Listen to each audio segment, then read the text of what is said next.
Hi and welcome to another LRCC Soundbite. I was reading a statistic this week from some surveys that were done in 2023. Over 80% of people consider that they have a spiritual side as well as a physical side. That's not to say that over 80% of people consider themselves to be a Christian or even consider themselves religious in any way. But 4 out of 5 people think that there's something spiritual going on with us.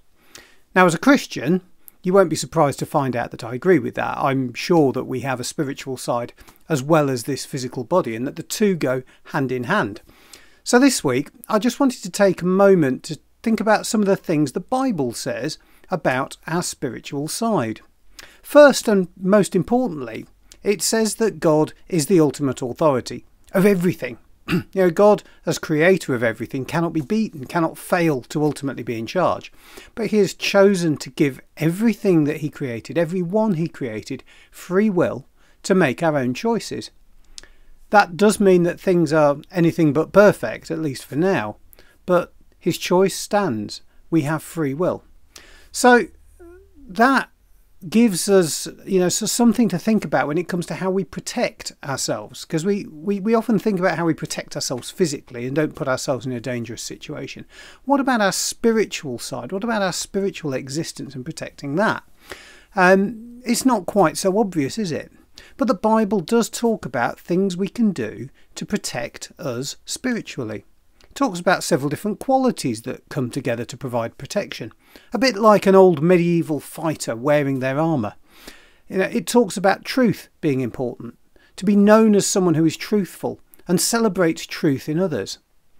Because after all, if we're known to be dishonest, no one will trust us.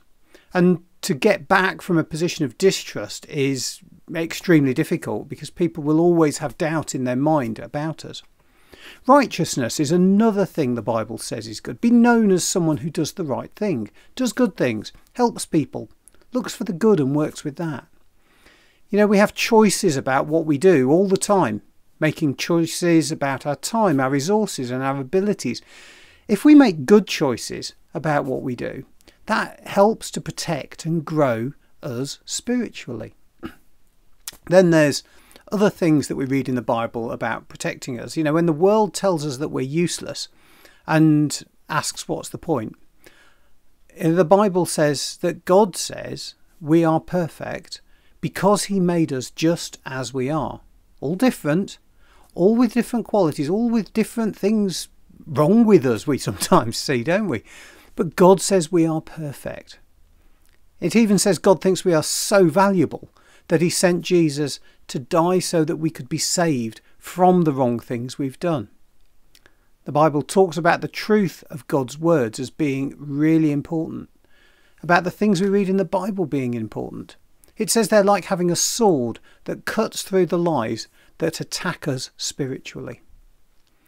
Knowing that Jesus has saved us and being willing to share that with others are other things that give Christians confidence when we're feeling down. Christians sometimes say that, I am who God says that I am. In other words, it doesn't matter what other people think of me or even what I think of myself. Ultimately, the only opinion that matters is God's. And if he says I'm worth it, then who am I to argue? I wanted to finish by just saying that having faith in Jesus, it's not something we do on our own. When we trust Jesus, that's about a two-way deal, a relationship, a friendship. It's both real to us in this physical world, but also real to us spiritually. Jesus, God, the creator of the universe, is on our side.